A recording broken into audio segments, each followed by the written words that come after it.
instances of paranormal phenomena have been reported in this desolate place. Events that may reflect the area's tragic past.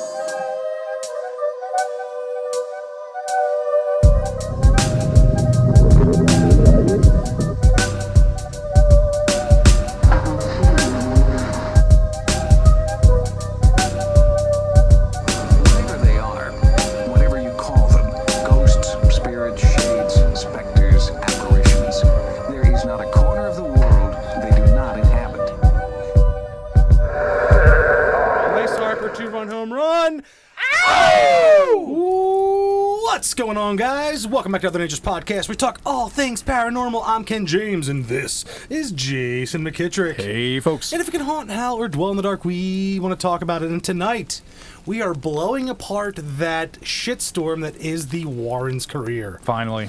Yeah, we promised it for a while. We've hinted at it, but we're doing it tonight. And, guys, you know, I know a lot of you guys out there idolize them, and you hold on to your beliefs that these guys are demon hunters, and they're cleansing the earth of the evil that there is, but they're not, and we're going to get to it. But before we rip a new one to the Warrens, we're going to go to Sam Heimer for tonight's jump scare.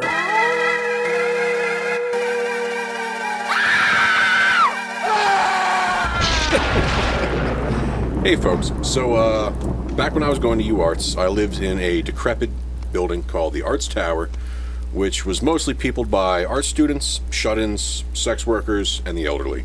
Sounds like a good time. Oh, it was a great time. So one morning I wake up and there is this reek in my apartment that's kind of like wet dog and rotting hamburger mixed together. Ugh. So I don't go to class. I spend that entire day on my hands and knees crawling around, looking under carpet, looking under furniture, trying to find a mouse or some shit. Yeah, just a dead rat or rotting food or something. Nothing. Dead hooker. Yeah, you know. That you forgot about? Oh, yeah. Oh, that's a problem. Yeah, I get it. I don't do numbers. Yeah. By the end of that week, I had spent probably about $100 on scented candles, deodorizer sprays, incense, whole 9 yards. At the end of the second week, I wake up, the smell is gone. I go to leave for class, and when I open the door, the smell hits me like a brick fucking wall, and there is a maintenance guy walking up and down the hallway with that powdered carpet deodorizer. Crying. Yeah, just sprinkling that down, and I go, dude, what is that smell? And he just shrugs. You'd think they would have figured it out by now. So, the third week, middle of the night, I wake up, have to take a piss. These studio apartments were one room. I had a futon, a coffee table. That's about it. And the bathroom, it's like it came right out of Folsom Prison. It was subway tile, shower cell, and a sink. That's pretty much it. So, middle of the night, and I walk to the bathroom door, and through the light coming from the Doubletree Hotel across the street, I see someone sitting with their head in their hands in my shower stall. I take 2 steps back, I make sure I'm awake, I turn on the light behind me, picked up something heavy, threw in the door, and there's nothing there. And then the very next morning, they find my neighbor stewing in his bathtub. They had to take him out with a shop vac, and yeah, it was just dead man's soup. But yeah, I tell my grandfather, who was a World War II medic, about that, and he just gripped my leg and goes, Sam, you'll never forget that smell. And I haven't. They should make a Yankee Candle out of it. The new Halloween collection for 2023. Dead man soup in a bathtub in an apartment. Ugh. So wait, so you saw... Tell that, I want to hear that part one more time. I saw someone sitting in the shower cell, just huddled up, head in hands. I know I saw it. I know I was awake. And yeah, come on, is that a coincidence? Like they found him the next day. Yeah. Like cross the hall, one door down. Yeesh. Mm-hmm. I used to spend a lot of time in that building. Certified banger. I used to spend a lot of time in that building. My friend, I also went to UArts, and my friend lived in that building. And when you told me that story, the thing that struck me, that why it probably smelled so bad, that building was always hot. Mm-hmm. And I think because it was steam heated, right? Yep. And I remember that it was just, I was like, God, why is this building so hot? Because my friend, he he used to have his air conditioner running in the winter because it was just hot in that building. So that dude was Also, probably it was cooking. Yeah, it was probably constructed by Ivo Shandor, you know. It was constructed by Ivo Shandor. So, yeah, that dude was probably like literally stewing. Oh yeah, no, crockpot effect. Sam, thank you so much for joining us. Thank you all for having me. We love it. All right, now get the fuck out of here. No, once again, ladies and gentlemen, Sam Heimer. Sweet man. No. Sam, do you want to give us any shout-outs or plug-ins, anything you're doing here? Yeah, fuck the Warrens. See y'all later. Yeah. Sweet. All right, guys, on to the Warrens. All right, so me and Jay have had a long hate affair with these two. Not a love-hate. A hate affair. Yeah. It's been, there's not been a relationship. It's just been like, oh, those two? We both, in the same era of paranormal television, keeps falling. And these guys have always been like kind of like lurking in the background to show up on every show and every and they always kind of show up, and they were always used as this like, oh, there's an air of credibility. They're the old school ghost hunters. Yeah. And even as a kid, I'd see these guys come up. I was like, does she have a battered wife kind of look to her? And Ed kind of had this like, shut your mouth. And I was like, I don't like these people. Yeah, and also, that was just when I was a kid. Yeah, right. And she always has that. Well, she'd also do that stare that like. Yeah. Where it's like, are you posing for a Victorian picture? Did you practice this in the mirror before you came over? Yeah. Or are you trying to look like, stoic or like something from beyond? Now, do you remember your first introduction with them, the first time you saw them? My first introduction was probably their episode, the episodes on sightings, where it was I think it was sightings, and they were talking about the Amityville case. Season 1, episode 2. Thank you, sir. Just watched it last night. Yeah. And I remember clearly, and it was like, oh, they had like a plain way of talking. Ed, who did most of the talking, kind of like had this conversational way about it that he would talk, like, just matter of fact, like, demons, ghosts, it's just there, and he had all these answers.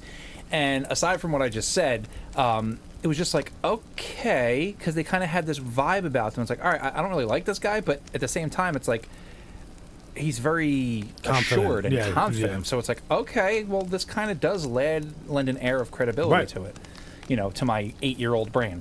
Yeah. Which lots of people have who are grown up. Mm-hmm. Well, yeah. So we were talking, and my first introduction to them, same thing, random Discovery Channel thing, books, and Amityville Horror. It just popped up somewhere, and I think my mom was even like, these people, Yes. So in a previous episode, I talked about how wrestling has kayfabe. Right? Okay. Where you don't break the rules of, like, saying wrestling's fake, right? Like, you go, no, this is all real. Yeah. These are champions. That's the script. Yeah. I believe that they're the ones that started this. Okay. I see where you're going. This ghost hunter, demonologist, paranormal experience person, kayfabe. Yeah. They're the ones that started this. If you stick to the story... Yeah. And we can all eat. You know what I mean? Like, we can all keep doing this. No, this is real. I come in. I keep this credibility. Sure. And we can all eat.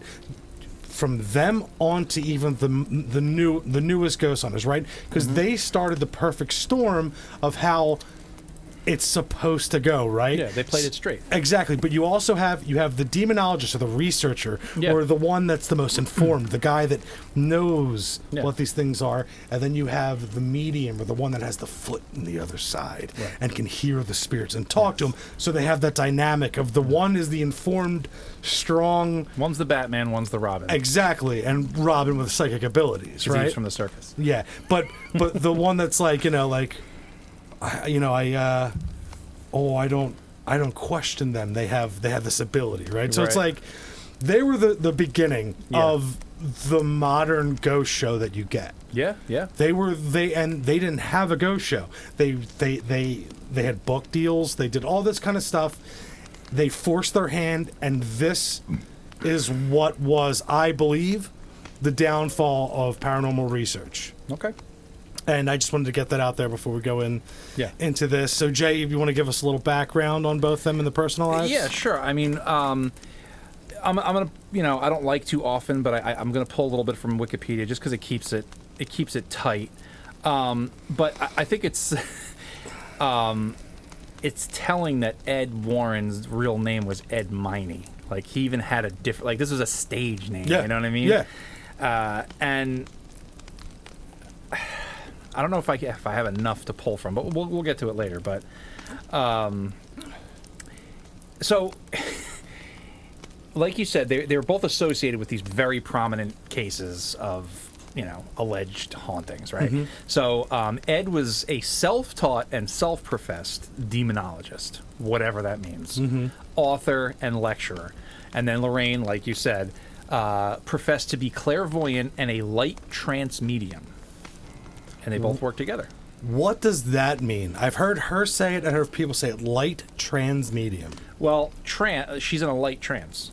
So she's like, oh, I'm sort of in a trance, but I can still, hear my husband tell me what I should say from the script. Right, before he hits me again. Yeah. Yeah. Yeah. And kisses his knuckles before he gives her the sandwich. Yes. That's what I heard.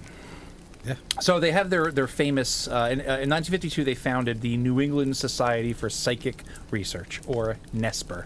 NESPR, yes. Yes. The oldest ghost hunting group in New England. Okay. They authored many books, which I've had a few in my lifetime. It's all right. It's okay. We all did, yeah. Dude, they were the ones that Look, we were it's like- supposed to have the knowledge, It's like for martial artists, like, I have some Ishida Kim books. Shout out to Ishida Kim. Yeah. Keep the dream alive. It's like I watched so many Frank Dukes videos. It's Dukes. Like, put up your Dukes, right? Yeah. Okay, USA. Yeah. That's enough of that. Yeah. And But also similar. Very similar. Very similar in because nature. Frank Dukes is completely full of shit. Full of shit. Yeah. Yep. I think Dukes means full diaper. Yeah, it's Dukes. Yeah. He just wanted to spell it different. Yeah. Trying to church it up like Joe Dirt.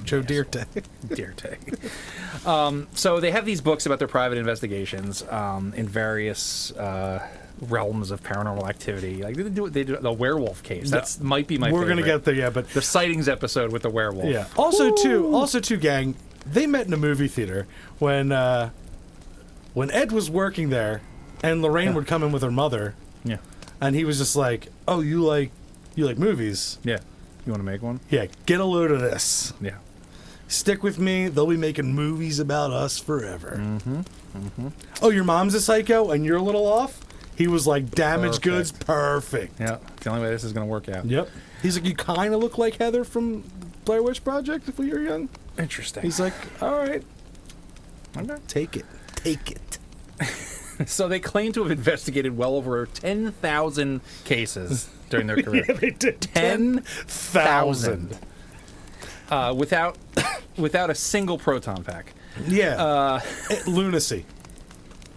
And the Warrens were among the first investigators in the Amityville haunting. And they have that down here, and that's dubious at best. I mean, once again, I think we're going to get to it at some point. Yeah. And we, once again, cite our Amityville episode, Drunk, quote unquote. Mm-hmm. I think we blew the lid off that bad boy. But, I mean, these guys, grifters, man. Oh, absolutely. I mean, we can just get right to it. They would show up at the site of an alleged haunting, and they would have the talk with them. They'd be like, "Hey, let's make a deal. Yeah. We'll provide evidence. Mm-hmm.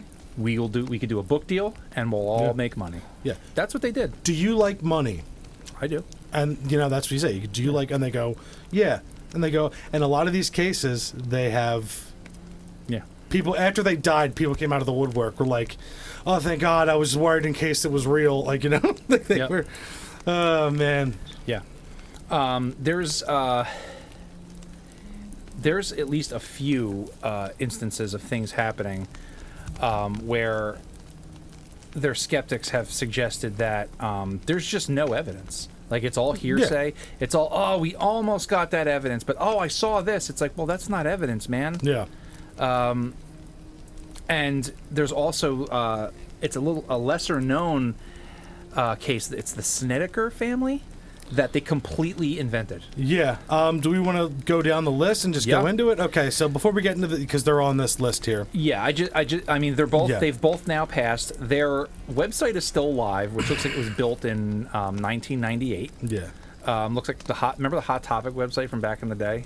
It was like Angel Fire with like the. Yeah, it was Angel Fire. Yeah. And there's like little like those little turning things. Yes. Like, what do they call those? They're like embedded. They weren't like sprites. Maybe I forget what they called them. Yeah. So they've both since passed. Ed passed in 2006, and Lorraine actually died not too long ago in 2019. So yeah, she did. She kept chickens in her house. In the house. I don't know what that means, but it just was like, yeah, of course she did. You know what I'm saying? That's the thing. Yeah, like I don't want this to come off as crass. I don't want this to come off as bullying or offending anyone. I do. If you look in her eyes and you look at her face and you watch her talk, you know her mom's a double sweater cat lady. Like it's. I don't even think you have to even go that far. I think she's like she gives the look that that one GIF you see or GIF that you see often of the Homelander when he's like, yeah. You guys believe this? Oh, okay. I don't even think she does that. I think Ed beat into her. What about not trying to offend? I think Ed beat into her head.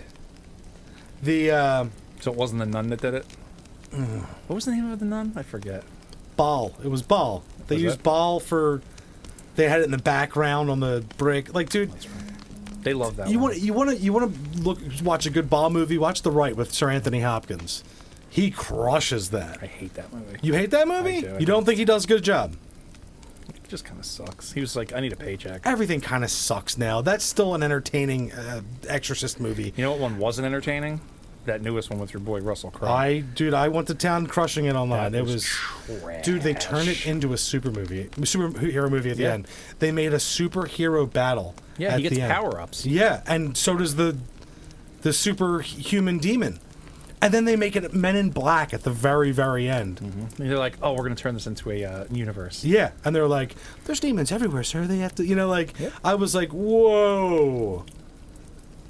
The real Will Smith is turning in his grave right now. There's a fake Will Smith? The new one's, that's not Will Smith. Come on. Is this your own headcanon now? No, I mean, like the Will Smith we all know and love, he's been gone for a while. He's not in West Philadelphia? No, he's not the Fresh Prince anymore. Was he ever? He's not even in the Wild Wild West anymore, Jay. The real Will Smith is in an alternate reality in New York that's overrun by shitty CGI zombie/vampires. Well, the movie was good, and it was actually vampires. It wasn't that weird zombie mix they made. The actual story. Yeah, that's what I'm saying. The real version. Yeah. Yeah. If you haven't seen it, go watch The Last Man on Earth. It's actually way better. Weird. Yeah, it gets weird. There's also the Omega Man, the one with Charlton Heston. That one's good too. Yeah, right. So, anyway, what I'm saying is... more bullshit. Yeah, that movie was bad. And Baal, they used the demon as the nun. That's what you were asking me. I And thought she had like a name, though. I really it don't might care. have been. It might have been some nun's name that was possessed by Baal. Yeah. I look, hard pressed for me to. The nun care. in the Blues Brothers is scarier than that nun.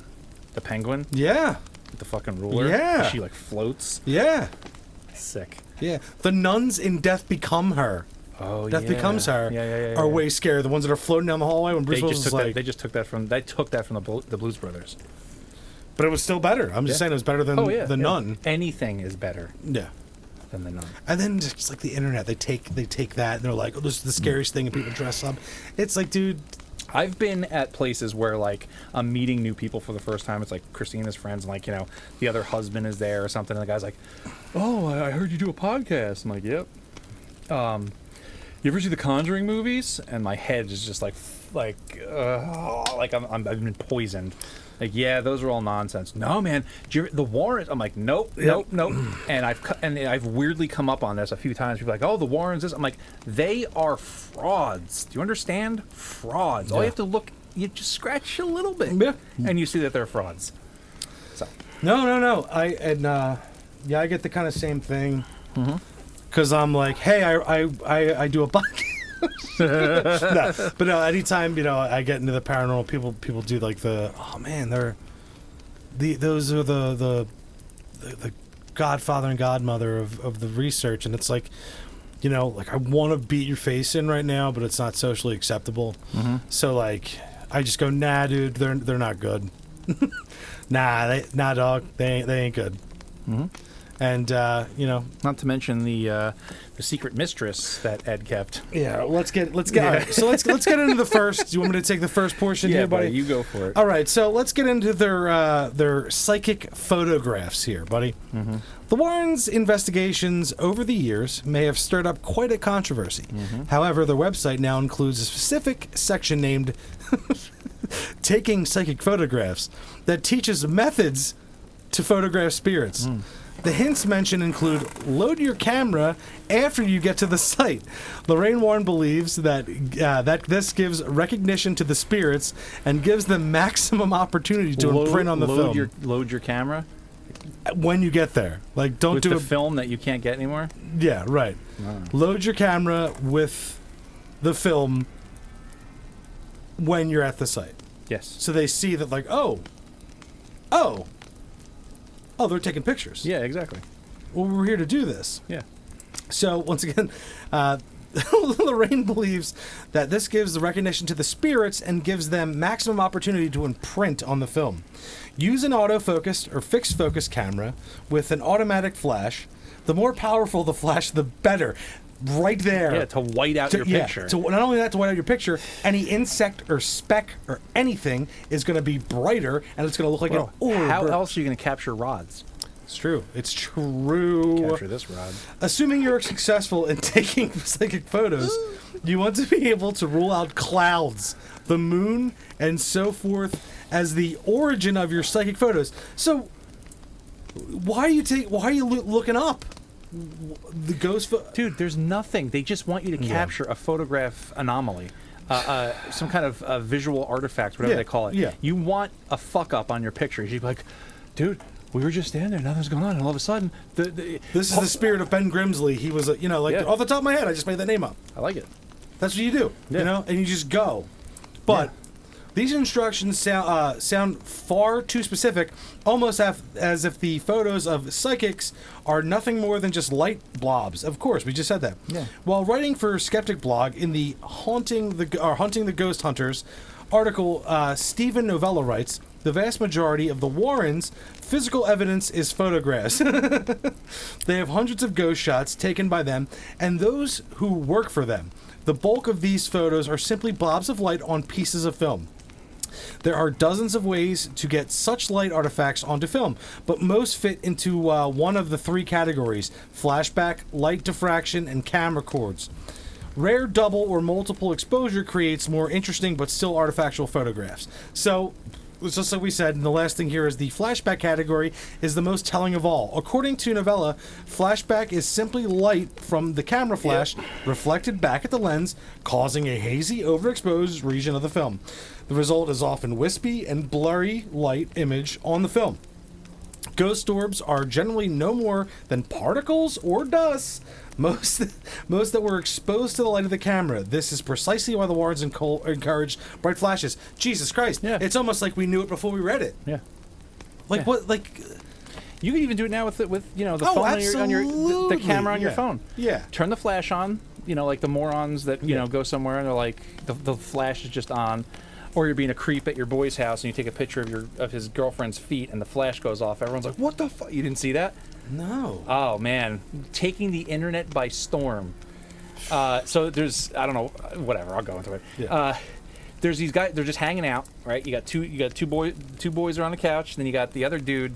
He's sitting on the recliner, and the girl, it has her legs stretched across him, the boyfriend. Yeah. But the feet are right in front of his friend, and he's like this with his phone, and he goes like this. The first time you see it, you just see the flash, but he goes like this, and then he has his flash on. So he's trying to take pictures of his girlfriend's feet, and they're all like, "What are you doing?"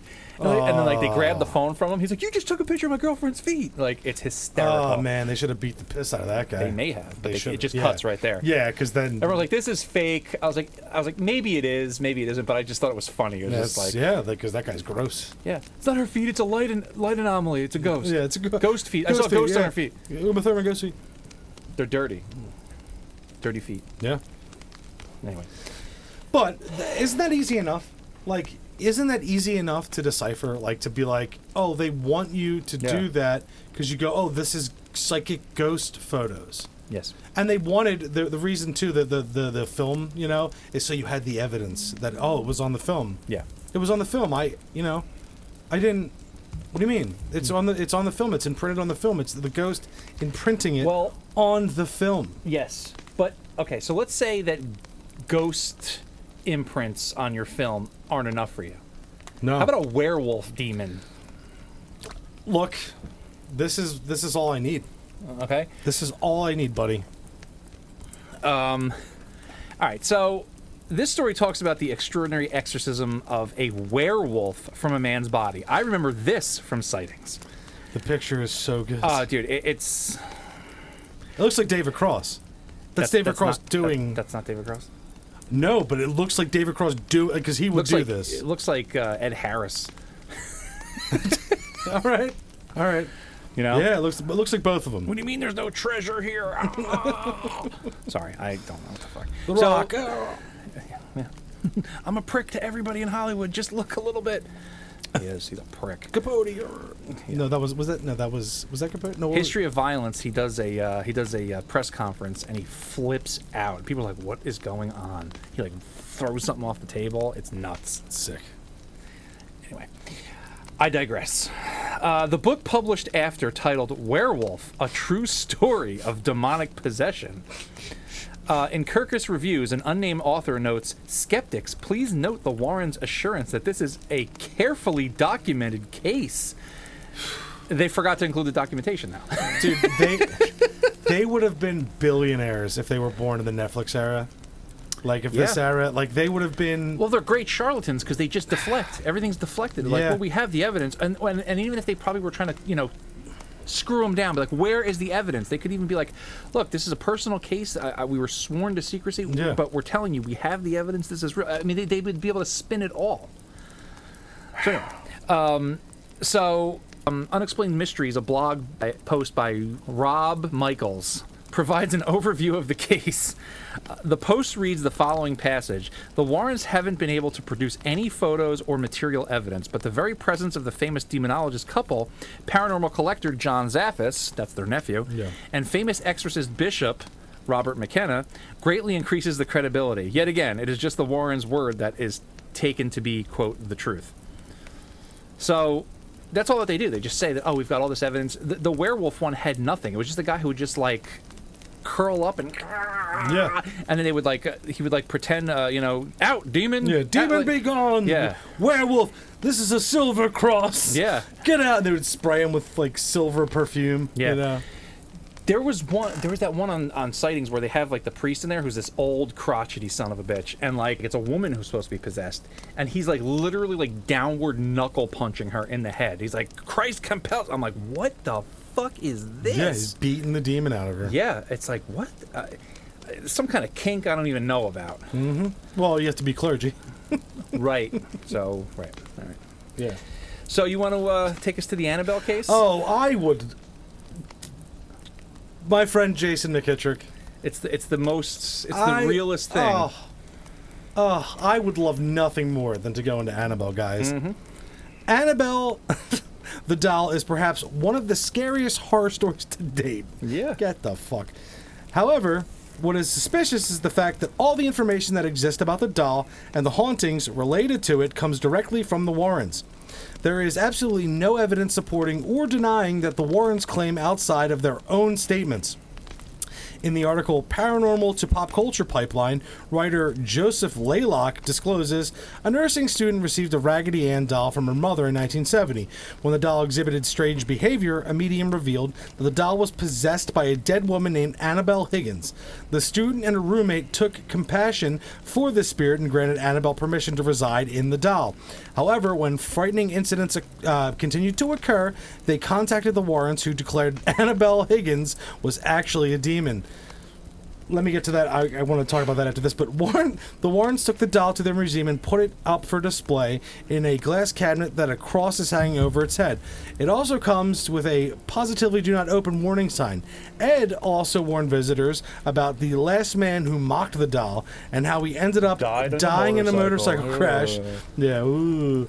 The strange part is there is no accompanying evidence or name to that story. It's all just the Warrens' own word. Now, I was telling Jay before this, funny thing is, there is a episode of The Twilight Zone, which is right in the, Ed being in his 20s, where there is a episode where a woman gets gifted a ghost doll, or a doll that is paranormal in nature. Have you ever gifted a girl a ghost doll? Ghost doll? No. I never would. I couldn't do it.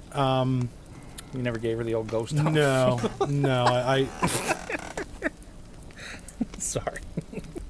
I hope to one day gift someone a ghost doll. Here's looking at you, kid. Ken, come on. Oh, I'm sorry. It's fine. I'm being a Sillers, bro. I know. Just a silly boy. I gotcha. Kenny Dumps. He's in effect, bro. Absolutely. I mean, this Annabelle doll thing, like, it's so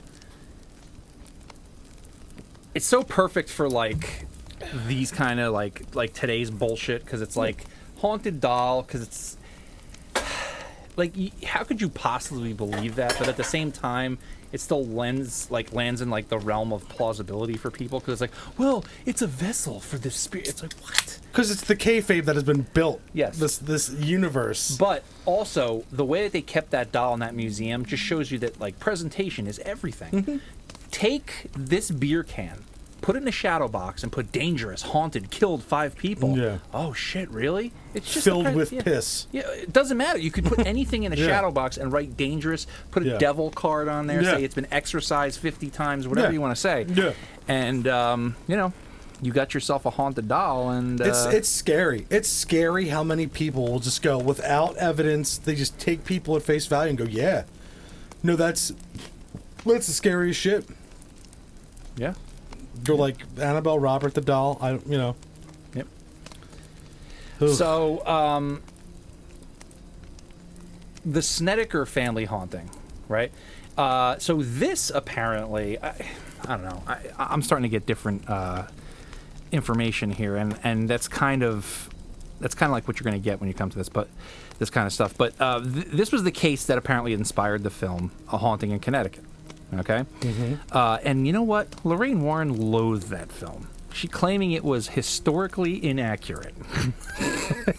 She said, "I'm embarrassed. Do you know the amount of time and effort that we put into that case? None. Yeah. Do you know how many meetings with the clergy we had to finally bring closure to that family? None. None. Show me some punch-out cards." According to Lorraine, the original story involved the Snedeker family purchasing a new house for a lucrative offer, which was conveniently located beside a hospital. Their son was receiving cancer treatment over there. Later, they found out that the house used to be a funeral home where the morticians were rumored to indulge in necrophilia. What a extreme thing to put on to add to the story. Yeah, because they're like, Ed, we need something extreme, and he just was like, have them fucking the dead bodies. Yeah. They're like, oh, okay. Oh, cool, Ed. Thanks, man. Thanks. He's like, I've tried that. We're like, shut the fuck up, Ed. We got it, Ed. Yeah. And that's the thing. Imagine being in that town and having like let's say your family was friends with that family. Yeah. Or like you grew up in that town and you knew the people that owned it. Yeah. Maybe you are a member of that family. Yeah. And these people are saying that like people you knew that they didn't do that. Yeah. They're like, oh no, they fucked dead bodies. Yeah. It's like, what? Yeah, it makes me think of the famous Sam Kinison bit Which one? where it's about the dead body getting fucked, and he's like, "Even after you're dead, it's not over." Ow, ow. It's so good. Yeah, well, Sorry. no, it's unbelievable to me the lack of any kind of respect and care that these people have for just what harm they cause, any kind of harm they would cause to any kind of human. Yeah, and you're not going to believe this, Ken, but this place with the necrophilia, this place turned out to be haunted, and the family experienced the usual foray of paranormal activity. Yeah. Okay, and this all seems, all too familiar, right? Almost exactly like the scenario of the Amityville Horror and The Conjuring. Similarly, the Snedeker haunting soon got its own title in a Dark Place, The Story of a True Haunting. This is the book. Yeah. It was credited to have been written by Ed and Lorraine Warren, Al Snedeker, Carmen Reed, and Ray Garton. Garton was a hired horror novelist brought to help give shape to the narrative. Garton told Horrorbound magazine that he interviewed all the family members about their experiences and soon realized that there was a problem. I found that the accounts of the individual Snedekers didn't quite mesh.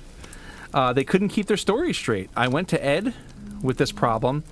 "Oh, they're crazy," he said. You've got some of the story. Just use what works and make the rest up. Just make it up and make it scary. And make it scary. Yep. And that's what he said to him. Yep. So in June 2009, investigator Joe Nickel published an issue of Skeptical Inquirer where he states that neighbors of the Snedeker family claimed that the family's drug abuse resulted in the apparent paranormal happenings. And that's why they fuck dead bodies. Yeah. Well, they're the former owners fucked the dead bodies. So were they seeing ghosts fucking Yes. dead ghost bodies? Yes. They So were like, in that, hold whoa, on. they're like, whoa, that ghost is dead. That ghost is alive. Yeah. Whoa, the live ghost is banging the dead ghost. Yeah, so there's a ghost rapist of a dead Yes. ghost. Yes. I can't. This is lunatic shit. It Yeah. really is. And people, I wonder if this next one has a book attached to it.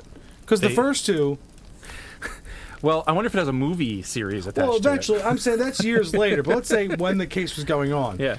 I wonder, hey guys, have you guys ever heard of the Perrin family or Perron? Perrin? I've heard Perrin and Perron. I don't know what's correct. I'm going to go Perrin. Go for it.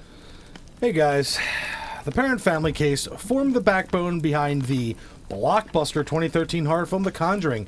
Lorraine and Andrea Perrin, one of the daughters, insisted that the film was not exaggerated and that it was closely accurate to real life events. Other sources claim otherwise and have supporting evidence. Oh, God. Norma Sutcliffe, the current owner of the alleged haunted house, researched the house's history only to find multiple errors which were presented as the truth. She even sued Warner Brothers for the sudden influx of trespassers on her property after release of the film. Journalists Ken Spotswood and Sutcliffe also produced a video which contained detailed research. The video alleges that Bathsheba Sherman, the witch, featured in the film, was far from anything of the sort. It also states that all the infant sacrifices, satanic worship, and witchery in general was fabricated because they're not real. These claims were backed up by Andy Smith in the Providence Journal, as well as Jaime Rubio in the investigation blog titled Dreaming Casually. Dude, what the fuck? What, satanic witches and infant sacrifices? Like, what are you doing? They already did that in the 1920s in Dreams in the Witch House by H.P. Lovecraft. Sure, because He hit the did button. that first. Hit the button. Howard beat you to Howard it. beat you to it. Yeah, dude, like,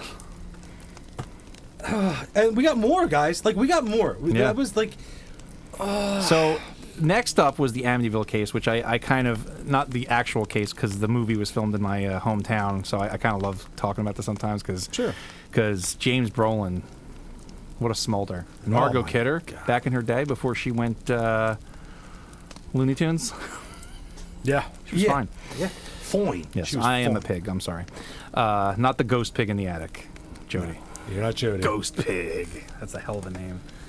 If I ever have a metal band, I'm going to call it Ghost Pig. Are you gonna make a metal band? No. Okay. Sorry.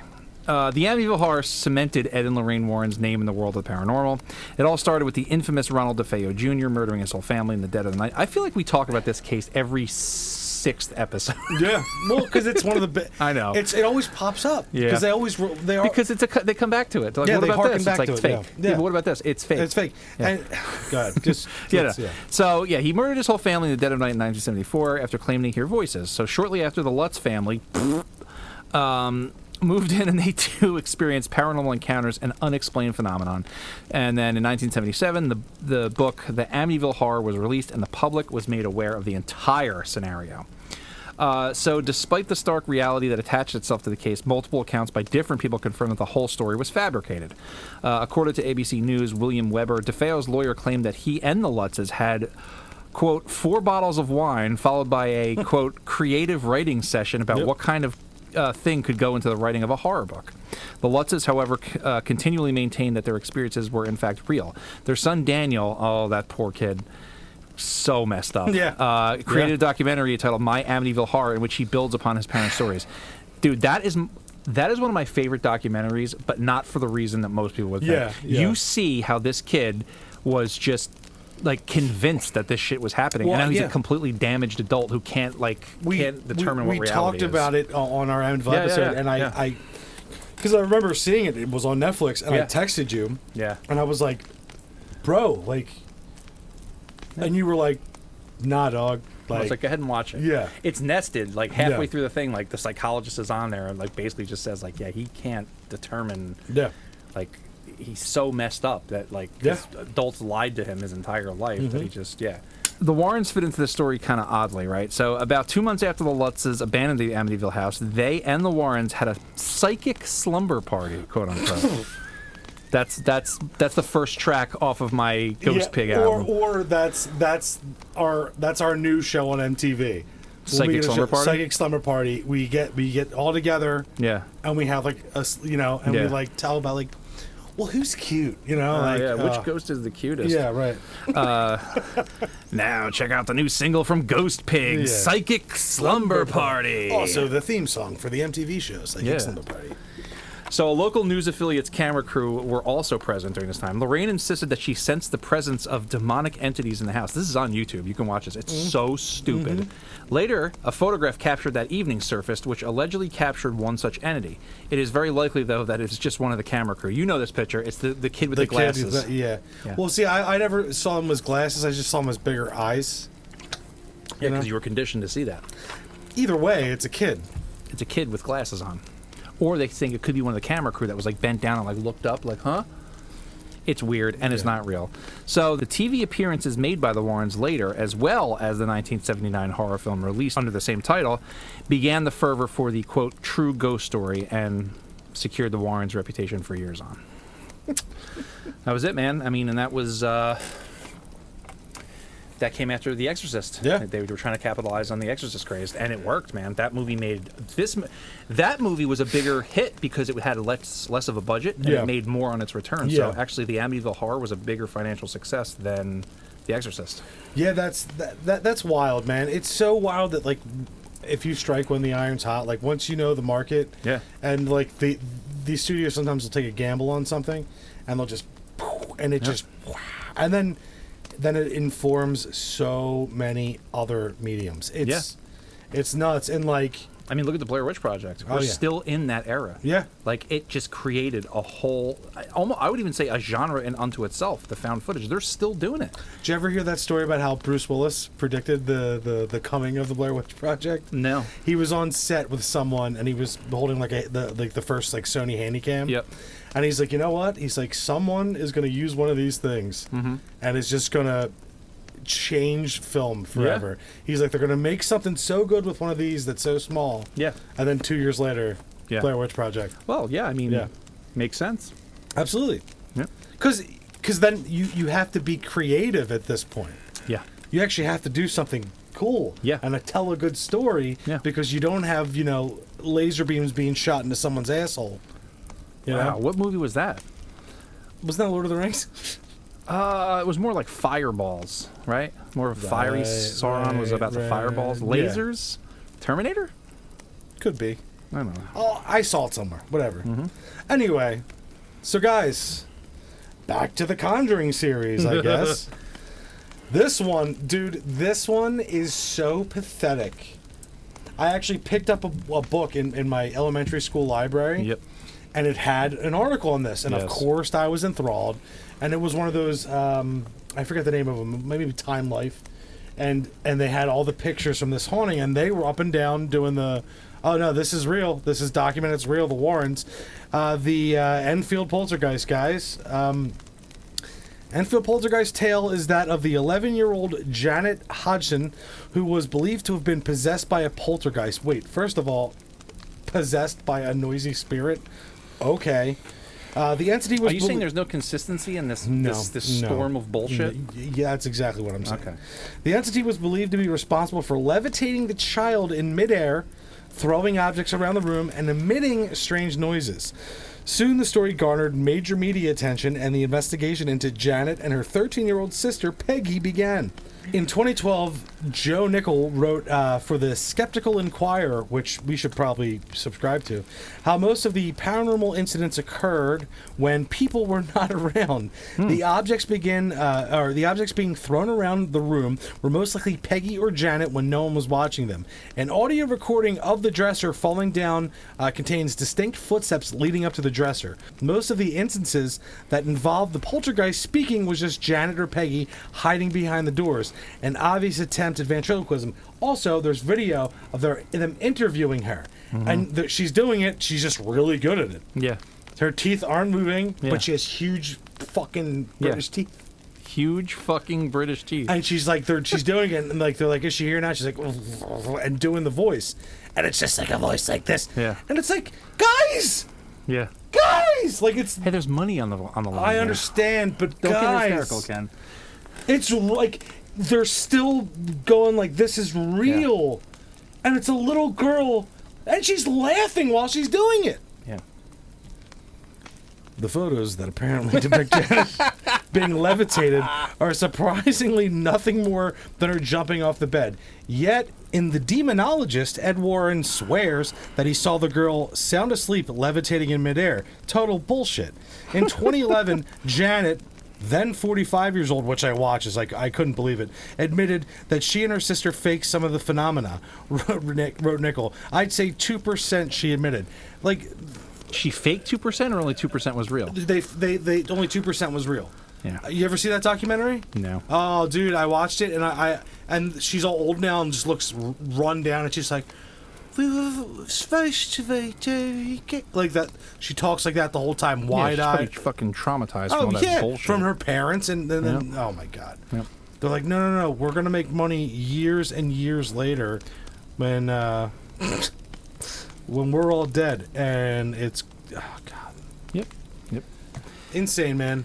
All right, so next we've got this Union Cemetery White Lady video, right? And this one made the rounds back in the late 80s, early 90s.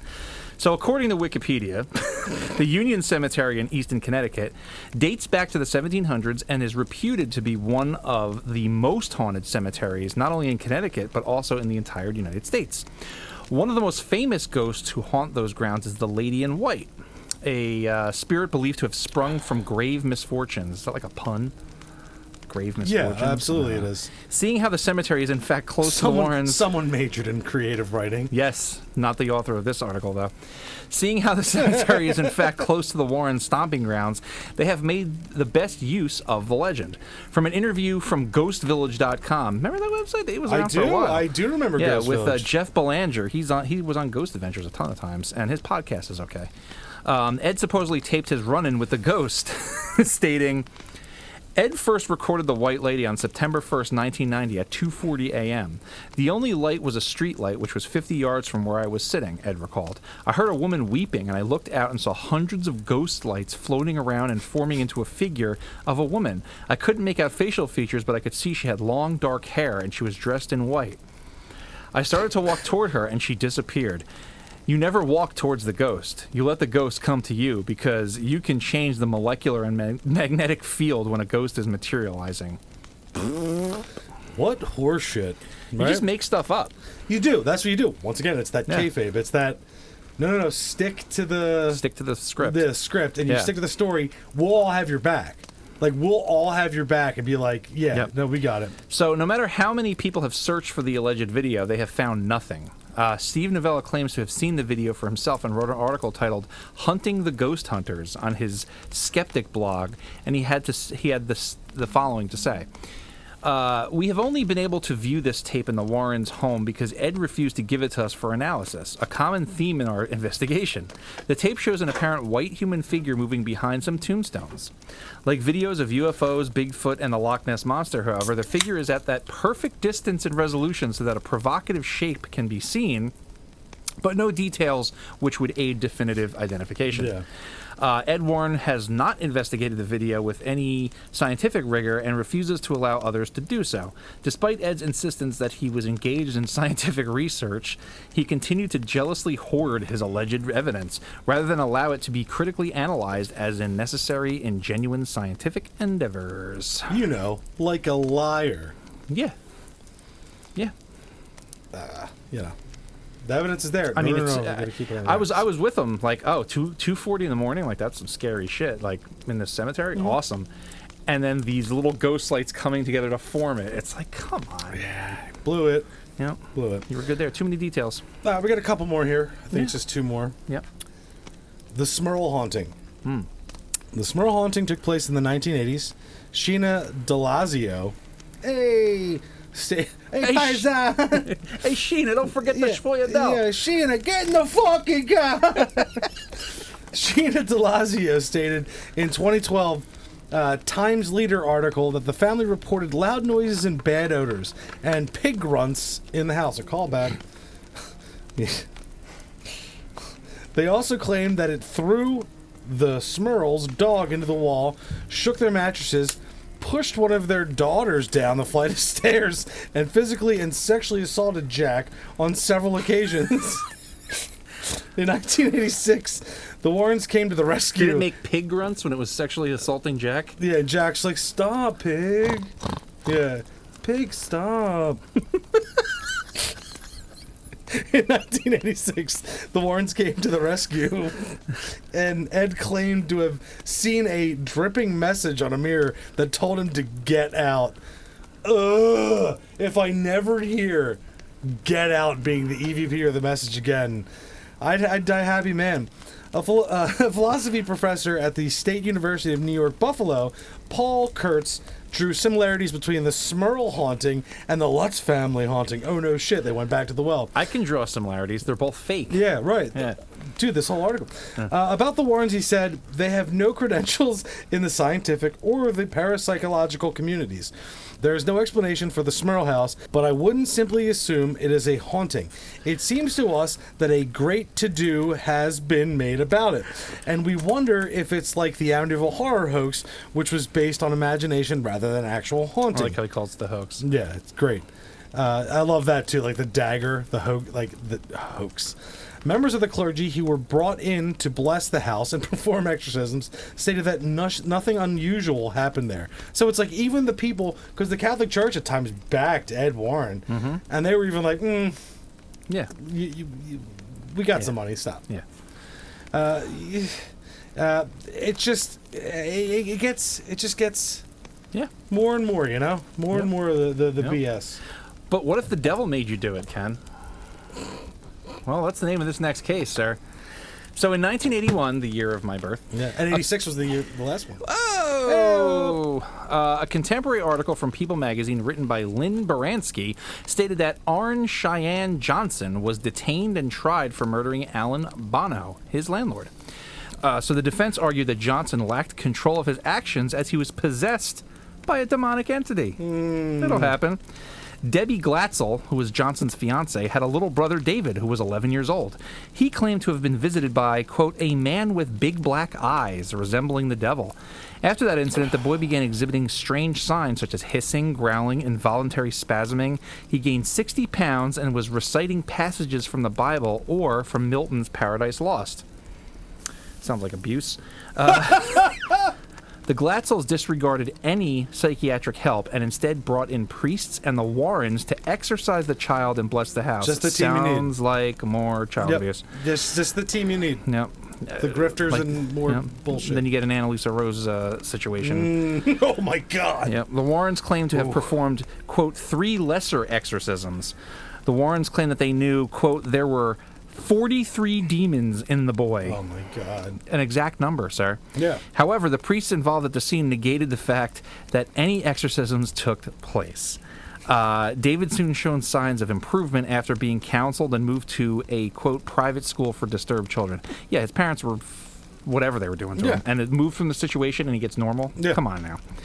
However, Johnson apparently attracted the demons that exited David's body. Soon he began to exhibit odd behavior too, from hissing to growling. He even experienced trances for months.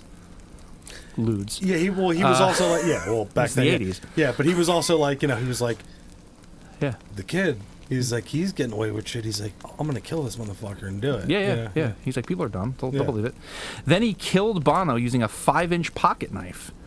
That would suck. He stabbed the man repeatedly while Debbie Glatzel watched. Yeah. So Judge Robert Callahan did not buy the devil made me do it plea. That's right, Bobby. Bobby C. knew what was up. Yeah. As neither did the jury, and Johnson was imprisoned for his crime. In 2007, David's older brother, Carl Glatzel, came forward with an attempt to sue Lorraine Warren and Gerald Brittle, author of The Devil in Connecticut, for unspecified damages. Glatzel claimed that his family was manipulated and that Brittle and the Warrens, quote, concocted a phony story about demons in an attempt to get rich and famous at his expense. The plethora of notable ghost stories attributed to the Warrens' names have been confirmed. And this authenticity is like in the eyes of the public, right? Yeah. So, yeah. However, when the cases are thoroughly reviewed and dusted, a lot of flaws emerge. This raises the question: were the Warrens authentic ghost hunters, or were they too playing on the public's fear to line their pockets? Absolutely. And I remember watching one documentary where Ed was so thrilled. He literally rushed to this case to like get a guy off of murder using the paranormal, and he was so excited. He was so excited that like we won a court case using the paranormal. You know what I mean? Like he was like, this gives us validity until the end of time. Yeah. But that's not it, Ken. How about did you know that Ed Warren himself had a creepy real-life affair between himself and an underage girl? I know her last name was Penny. Yes. I forget her first name. So, the Hollywood Reporter revealed that legal filings and recordings they obtained show top studio executives of the movie franchise, of the Conjuring movie franchise and all that shit, whatever, were made aware of allegations that Ed Warren initiated a relationship with an underage girl with his wife's knowledge. Didn't care. Right. The Conjuring movie tells a story of this, the married couple, the paranormal investigators, who work together to help people terrorized by ghosts and demons. Judith Penny, now in her 70s, reportedly said in a sworn declaration she lived in the Warrens' house as Ed's lover for 4 decades. Yeah, she was 15. She said the relationship started when she was just 15. Yep. Number 15. Number 15. Nope. We didn't say his name. That's true. The magazine noted it's unclear whether Warner Brothers took any action in response to the allegations. 2016's The Conjuring 2 depicts the Warrens as a happy couple in a conventional marriage. Yep. An attorney for the studio claimed in court papers that a disgruntled author and a producer are suing over profits from the franchise and are spreading rumors as part of a, quote, vendetta. Now, she already came out and said she came that, out this before. She's like, yes. Yep. Yes. And the neighbors called the cops. Yep. And she was arrested. Yeah. She was arrested and detained, Yep. and they held her and questioned her about it because of the state's laws at the time. Yep. Yep. No one questioned Ed. Because neighbors were like, hey, there's this weird thing going on over there. And also, the Warrens' daughter confirmed she lived with them as the caretaker. Yep. But then the Warrens stated that, in the official statement, was that the Warrens opened their home to Miss Penny when she was 18 and had nowhere else to live following a childhood of neglect. During much of their career, Ed and Lorraine were on the road, working on cases and giving lectures, and Miss Penny lived in and watched their house. So Ed could come home and bang her when she was underage. Yeah. 18. Hey, and does that have the contract, the Warner Brothers contract in there? I'm not seeing it. Apparently, to obtain the rights to the Warren story, in the contract from the estate of the Warrens, I think Elaine was still alive at the time. Mm-hmm. It said something, I'm paraphrasing, basically there should be no depiction of the Warrens engaging in any activity involving underage women's sexual abuse, all this kind of stuff. Okay. Well, we've got... Well, there's some juicy details in here. Okay. So, the Hollywood Reporter said Ed Warren was in his mid-30s when he allegedly first met a teenage Penny. At the time, he was working as a city bus driver in Monroe, Connecticut to make ends meet. Mm-hmm. Okay. In a legal declaration she provided in November 2014, Penny claimed she and Ed began a, quote, amorous relationship, and by 1963 she moved into the Warrens' home where she allegedly had a sexual relationship with Ed. Mm-hmm. In 1963, Penny was arrested after a concerned citizen reported her relationship with Ed to local police, according to the Hollywood Reporter. She eventually was ordered by the court to attend a delinquent youth office for a month. Yeah, sorry. And that's what they did back then. Yeah. Like, no. He should be arrested. Yes. He knows, like, that's unbelievable. Sorry for jumping ahead. No, it's okay. Penny insisted Ed would pick her up from school every week and then drive her to the mandated meetings. Okay. To cover their tracks, the Warrens allegedly claimed she was either a niece or a poor girl that they had taken in out of charity. Penny alleged that in 1978 she became pregnant with Ed's child, but was persuaded by Lorraine to have an abortion to avoid public scandal, which could result in the end of their successful ghost hunting business. Penny also said Ed was abusive to Lorraine. Yeah. Okay. Sometimes Ed would actually have to slap her across the face to shut her up, claimed Penny in a recording. Some nights I thought they were going to kill each other. Yeah. Penny said her relationship with Ed ended in 2003, and she eventually married. Still, she allegedly remained friendly with Ed until his death. That's like the Stockholm Syndrome. Yeah, almost. absolutely Stockholm Syndrome. Right? Yeah. So as I'm older now, she's saying, quote, as I'm older now, I can't even fathom why Lorraine let me stay there, she said in a recording. Lots of times I think about it. Why did I do this? Why did I screw up my life like this? Sometimes I get angry thinking about it, how so much was taken away from me.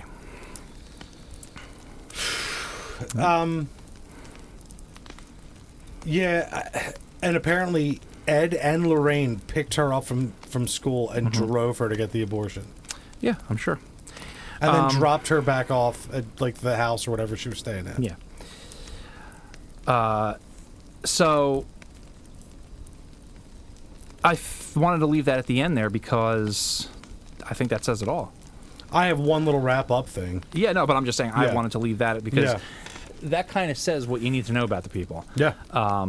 And, you know, Lorraine being the one to convince her, well, through Ed's direction. Yeah. He was like, you make her get a Yeah, you know. because you talk to her, you know, he's Yeah. like, use your womanly wilds, you know, that doesn't sound whatever. like that. Yeah, but yeah, no, it's brutal. It's definitely brutal. It's really brutal, man. Yep. And it's sad that like a girl had to go through that for these scumbags of a guy who obviously loved his celebrity that wasn't even that big. It wasn't like that kind of celebrity. It was like renowned in a niche or like a fringe type of way. Yeah, but doesn't that always kind of like, isn't that kind of like always the way of it too? Because it's like you get these things that happen, and like you get the abuser and the one being abused, and like you look at the guy, and it's like, why did she take any shit from this guy? And then and it always seems to be the way. Like, how did he have any power over her? But obviously, she, you know, it's you know alluded to her being in some kind of like, you know, broken home growing up or whatever. And I'm talking about Lorraine. Yeah. And then, once you become that kind of predator that he kind of was, he can kind of see that in other women, and I guess he saw that in the girl Penny. And you know, did the same kind of thing, and then, you know, just, you know, his wife was just lived in fear, I guess, and he was just like, no, this is what I'm doing. This is what I'm doing. And she lived what was it, 4 decades? Yeah, until he died, they remained friends. Yeah, and that's, you know, it's just disgusting. And it shows you what these kind of persuasive people can do if you just stick to the script. Yeah. And these people, if they act a certain way, yeah, like people will buy it. They'll buy this shit. But that's what I want to end this with. Brings me to the next point. Yeah, go for it.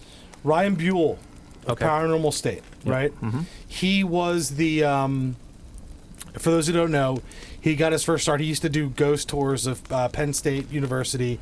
He went to school there. He lived there, and he found out the ghost story of this girl who was killed in a room. And he used to do these different tours of all the different hauntings of there, or that were there. And he got a segment on Scariest Place on Earth from Fox/ABC Family, and he eventually parlayed that into Paranormal State, which was an A&E ghost hunter show, starring him and a couple other people, and that one chick, Katrina, who has been on like 30 different ghost shows. She was on Portals to Hell, anything Nick Roth did. She was on some, all those shows, but she got her start there. And they had a lot of good seasons. They brought in the likes of Chip Coffey, who was actually a well-respected medium, that's laughable in my head. But he's one of those guys that seems to have credibility as a medium, and nice enough guy. His grift is harmless enough, it seems. But Josh Buell had Ryan Buell. I'm sorry, had.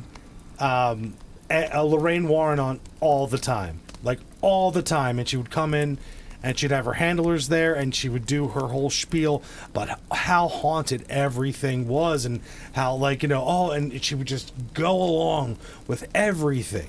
Well, I think she just, she was conditioned to be that way. Exactly. And Ryan Buell was another manipulator. Exactly. Oh, absolutely. And it came out later, but that's what I'm saying. So it lends itself to the situation, which you just, so eloquently put, that, she was conditioned that way and he was a master manipulator.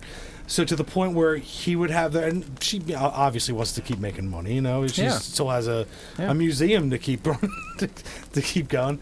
But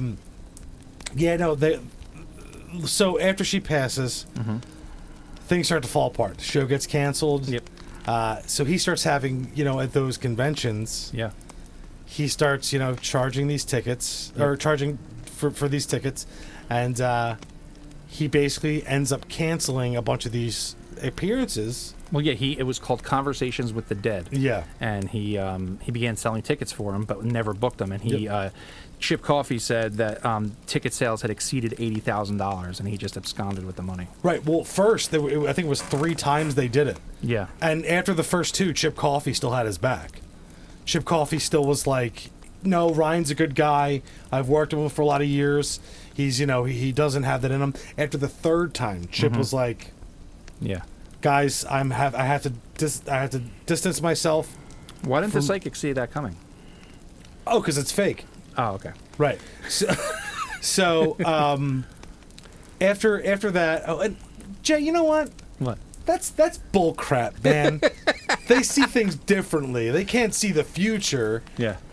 Chip Coffey's a medium. He talks to the spirits that used to be here. If I ever open up like a paranormal coffee house, I'm gonna have one of the specials is gonna be called the Chip Coffee. You get a nice big chocolate chip cookie with a cup of coffee. Yeah. I would love that. I'd be there daily. But the chocolate chip cookie is in the shape of a ghost. I love that. Yeah. That's good, man. Or in the shape of a dude's asshole. Cut this. No big deal. But so anyway. No big deal. So after that all, it all goes down.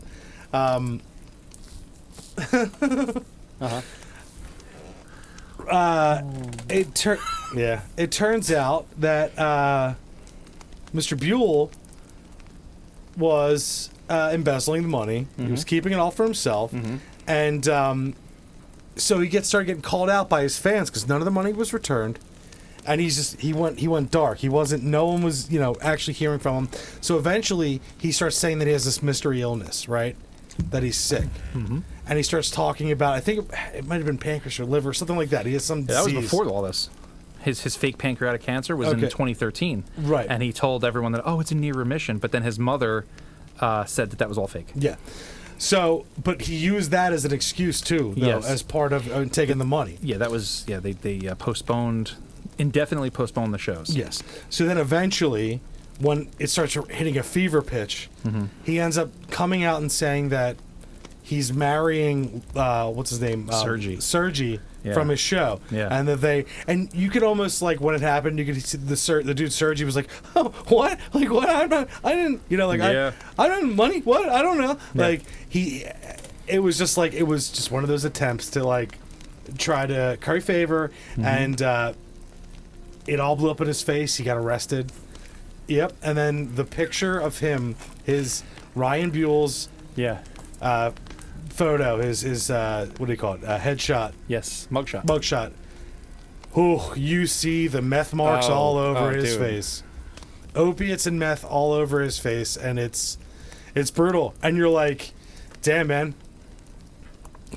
It's the same kind of, it's the same kind of manipulation, kayfabe support. Like, once it all breaks down, like, once your pillar of credibility goes, it just spirals out of control. And he had Chip Coffey, because Chip Coffey had other shows, and Chip Coffey tried, because he's like, dude, all those seasons in syndication, we're going to make so much money, just, like, don't spin out of control. And he did. Yep. And Chip Coffey had to distance himself, and they canceled the shows. He's like, well, there goes, $50,000 a year for these shows in syndication. I'm going to lose my other show. There's another $1 million a year. Yep. The Psychic Kids show that he had. And He didn't see that coming? No, he didn't. Jason. Yeah. I'm adamant that it's a different gift. It's a different kind of gift. But it just sucks, and it's dude, it's so clear. It's so clear when the dirty hand, when the dirty hand goes away, it's just like everyone else's bullshit is just like it's just shown, and like. He was using her for credibility. He was using them to get them into all this stuff. Yeah. And it was a successful show, man. It was surpassing Ghost Hunters. Yeah. It was around Ghost Adventure started taking off, but that was still on. It was A&E's job. Yeah. And then, dude, it blew up. It just blew up, and the Warrens were involved, just like so many of these other cases. Yeah. And once they passed, it was everyone. Well, I think Ed was already dead, so she was Lorraine was looking for something to latch on to. Absolutely. Because. Was that 2010 that the show came out? 20. It might have been. It could have been. I don't know off the top of my head. Because Ed died in 2006. Yeah, because Paranormal States came out in 2007. Yeah. So Ed was gone. Yeah, Ed was gone. But she was alive till 2019. So she also makes an appearance in that documentary, the Miamiville Horror. Yeah. With the chicken in her kitchen. Cool, man. It's been a lot. It was one of the longest cons that was successful that the people made it out. You know what I mean? Well, because like we said, it was like that was their dirty pool, old man. Yeah, that was their that was their thing, and like they one hand washes the other, and people got off on it. They got to they got to profit from their nonsense, and they helped each other out, and it worked for as long as it worked. But then now it's the internet age, and like you just can't make shit up like you could before. Yeah, you can't hide from the internet. No, I mean you can make shit up other ways. But, but you can't just say, "Oh yeah, I did this and this and this." It's like, yeah, but there's no record. Because there's always going to be a mass of gullible people out there that are just going to go, "You did that? Yeah. Oh, I'm going to share. Yeah. It's crazy. They did this. Yeah. But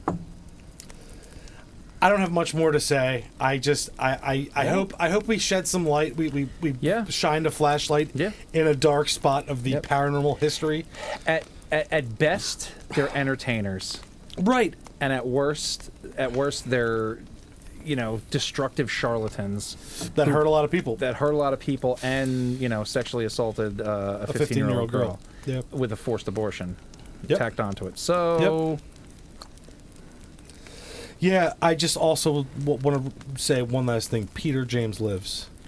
Peter James was a fucking saint compared to these people. He had in general. All right, in general. Come on, man. Yeah. We love you, Pete. Yeah. Dude, Pete would have fucked up Ed Warren. That's the thing. Ed Warren stayed away from him. Oh, yeah. Like, he was like, I was in the Navy, but, Speaking of which, there's that one talk show. They actually show it in one of the Conjuring movies where like a guy like challenged him on national TV, and like they completely misrepresented it because the guy who was like challenging him was going to kick the shit out of Ed Warren, and the way they showed it on TV, Patrick Wilson's just like, no man, it's going to be all right. But on the other, he was like he's totally losing it. Oh yeah. Because Patrick Wilson is he's the ocean master. Yeah, he's getting money all over. James Wan and Patrick Wilson is like peanut butter and jelly. Yeah, or Johnny Depp and Tim Burton, or Leonardo DiCaprio and Scorsese now. You know what I mean? Like, that's the thing. It's you protect your guys and you make it good. But like, it all fell apart. It was a house of cards. It fell apart. And rightfully so. And the problem, I'm just not happy that more people don't understand this, because we always say that based on a true story shit. Yeah, some stuff happened, and then they built this whole mythos around these charlatans. Yeah. Which is that's what they were. Closing statement from me on the Warrens: charlatans, did a lot of bad shit, not real. No, and they've muddied the water now, because absolutely, even if you're someone that wants to go and kind of take some of this stuff from a serious angle, you're always going to be in the shadow of these people. Yep. And hey, turn your flash up and take a picture real close to this thing. It's so bad. Yep. And here we are. All right, guys. For this episode of Other Dangerous Podcast, I'm Ken James. And I'm Jason McKittrick. And as always, have a spooky evening. Thank you for listening to Other Dangerous Podcasts. Have you encountered the other dangers? If so, you can email us at otherdangerouspodcast@gmail.com. And if you'd like to have a discussion about the paranormal, you can find us at Other Dangerous Podcast on Facebook and Instagram. There you can find submitted pictures, videos, and artwork from listeners. We are now streaming on YouTube, Spotify, Apple Podcasts, and anywhere else podcasts are streamed. And after listening, please don't forget to like, share, and subscribe so we can continue to bring you the other dangers.